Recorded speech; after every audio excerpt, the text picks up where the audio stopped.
I really want to begin by asking you to put in context the kind of work that you do at a global level.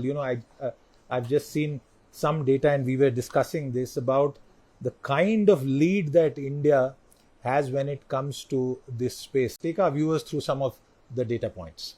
Fintech is one thing where India has clearly established a lead. We are much ahead than most markets in the penetration of digital payments. The last 7 to 10 years, the pace at which digital payments has grown in India is just mind-boggling.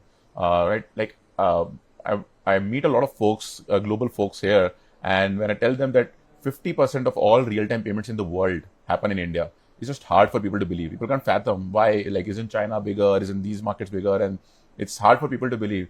And even today, most markets, you can't send money to somebody and have it instantly settled. Something that we do on a daily basis, something we send money to even a panwala on the street or a rickshaw driver, and it's settled instantly.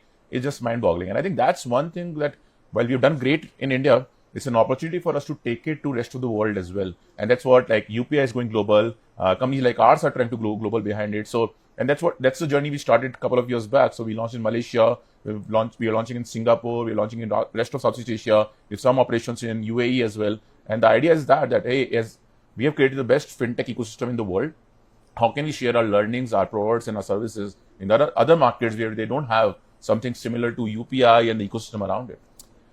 Would it be fair to say that we are a Vishwaguru when it comes to fintech? I think in fintech in particular, I think there's no doubt that we are. I mean, even the US is just trying to build real-time payments. They're trying to replicate something like UPI, and still far away from that. Thailand has launched Prompt now. Malaysia has Do It now. All of these have come in last couple of years. And if you look at them, they look exactly similar to UPI. But they still don't have as much penetration as UPI is able to draw.